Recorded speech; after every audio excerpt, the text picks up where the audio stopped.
Zach Daddy here. In today's video, we're building a DIY spot incognito mode. So we're going to be talking about some practical tips and staying stealth when building your DIY skate spot.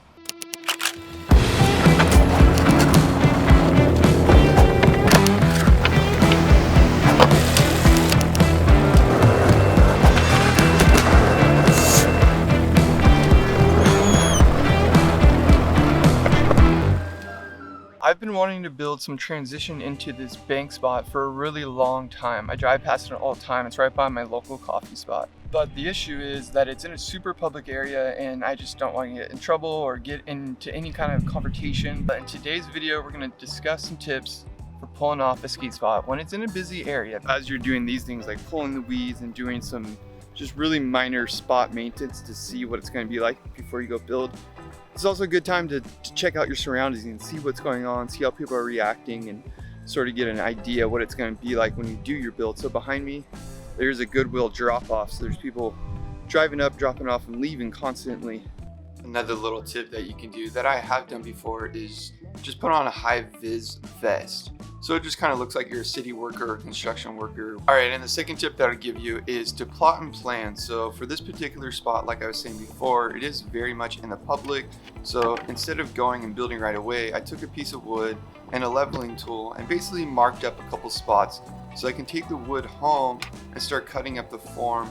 That way I'm not there at the spot in obvious plain sight, and I'm sort of plot and planning, saving a lot of work hassle when it comes to the time of actually building this skate spot. Then I drilled an additional piece of wood about 3 feet up from the bottom of our form to outline the transition. I used my leveling tool to make sure all the lines and measurements were straight as possible. Once I had the form marked up, I pulled out the jigsaw to start making some cuts. This is probably the most time-consuming portion of this entire project, to be honest. But it's also a huge factor of prepping and planning so that when you go build the spot, it's really successful. You're not working under so much of a hot plate. You have an understanding of what's going to actually happen, what the outcome is going to be. I basically made one form and got it to a point where I thought it was really good, and I placed it on top of another piece of wood and outline that form. That way they're identical. The idea is here so that we know where the beginning and the end of our transition marks will be. Not so much that goes onto the bank or onto the floor, but the width of the transition. It took a little rigging up. I ended up cutting too much, had to add a few more pieces. This is never ideal, but it's DIY. You figure it out as you go. With the forms at home, I tried setting them up against a wall to get the general idea if the forms were looking good, if the transition shape is there. Tip number 3, I think, is just pre-measuring out and bringing your essentials. So pre-measure out, bring only what you need to the scene. So for this build, I'm bringing the forms. That way we know where the beginning and the end of the transition is. That way we don't bite off more than we can chew. I'm gonna bring about 2 buckets of water. So I'm gonna fill up some buckets of water, and I'm gonna fill up a bucket of concrete as well. I'm gonna mix up some concrete with some high strength Quickcrete as well as some mortar, just so we can get a nice clean top finishing on the spot. I'm gonna bring some rebar, but I'm not sure if I'm necessarily gonna need it, but it is good to have in case. I'm planning to use most of this stuff, so I rather overestimate than underestimate. Now tip number 4 is kind of similar to number 2, but to take things to another dimension is creating a time schedule you want to abide during your build, because I can easily get caught up in the small things when building spots. I try to create a time limit. I want to be at the spot building. Now this isn't the case for ditches and locations that aren't public, but for this build and other builds similar where you're more visible and in the public and vulnerable, it's important to be quick and prompt. Now that I have the form set up, it's time to mix some concrete. A good rule of thumb is about a 60-pound bag requires up to a half gallon of water, but start with about 3 pints of mix, then add the rest if you don't like the consistency. Constantly add water until you get a nice good texture into the concrete. It's always a good idea to add some concrete adhesive if you're adding new concrete to existing concrete. This helps bond the old with the new. Especially when we're not chipping up the ground on the bank, we really want to make sure there's a clean blend. I use a thick brush to spread out all the adhesive. Now it's straight mix and dump the concrete. From this point, you just want to keep mixing and dumping the concrete onto the spot, not worrying too much about the shape. Alright, tip number 5, simply don't linger. I love to stay at the spot and give myself the reassurance that tomorrow it's going to be done and be confident that nothing gets messed up, but that also puts me in the spot into another vulnerable situation that could have repercussions. So you can cover the spot in a tarp, make a sign, or even use cones like I was saying before. These are ways to help, but This is part of DIY aesthetics. I mean, you never know it'll last. Tomorrow it might be gone, tomorrow it might be here. I guess we'll see. It's nearly pitch black right now, so I'm gonna have to wrap this up without the video. I'm sorry guys. Come back in the morning and check on it. So we're heading back to the spot we built yesterday. I'm hoping it's still there. If not, I'll try my best to just stay focused on the next spot. But if it's there, man, I'm gonna be so stoked because I've been wanting to build transition onto this bank spot for a really long time. So far, it's so good. It looks like nobody's really messed with the fresh groove, and that's always a concern. I'm going to grab the cinder blocks. I'm going to leave the form so that it can cure for the rest of today, and then I'll probably come back this afternoon and check it out. So last night, as I was building into the dark, all of a sudden there's like a forest area across the street from where I'm building, and some kids showed up with skateboards and scooters, and I was like super hyped, but at the same time I was like, oh man, if I leave and they skate it and it's wet, it's gonna suck. But that's part of DIY as well. It's like you never know what's gonna happen when you're building a renegade spot, so don't beat yourself up if something does happen. Back at the spot now.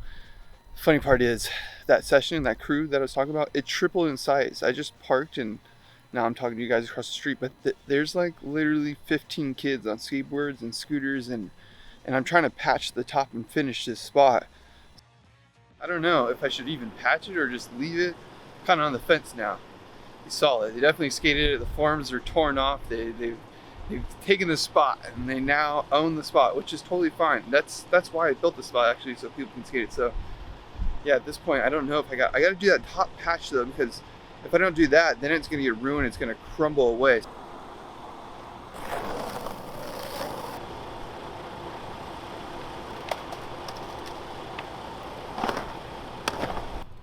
I back that 1000% for the record. Should I just awkwardly go up to him and ask him how he likes the spot? I feel like I have that now. I mean, I made it. I'm allowed to do that, right? What do you guys think? What do you think of the spot? Yeah, it's awesome. Sick. You like it? Oh yeah, it's super fun. It works good? Oh yeah.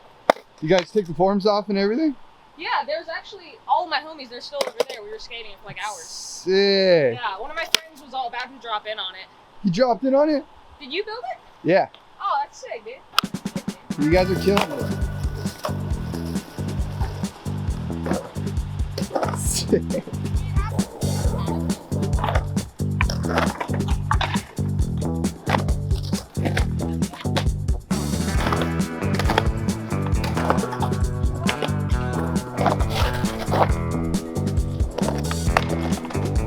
So hyped these Groms have another little skate spot in their zone. Before I leave today with the approval from the locals, I'm going to patch up the lip with a vinyl concrete patcher. It's super thin, strong concrete, similar to Bondo. As always, make sure to get the area that you're patching nice and wet. This stuff dries pretty quickly, so you do need to work pretty fast. At this point, I can't wait to come back and get assessed from Sharik tomorrow.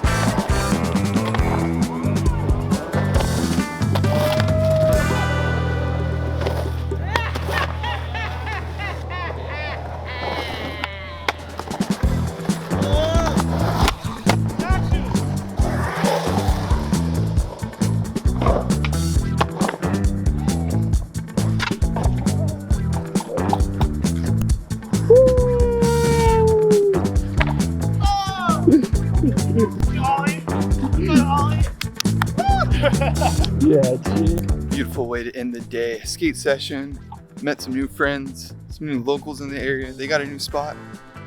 Definitely coming back to skate it with them. I'm hyped. I'm just hyped. Time to make some dinner. Subscribe if you're not already. Hit that like button. If you haven't already hit that like button, let's make more DIY skate videos. See you guys in the next one. MASH.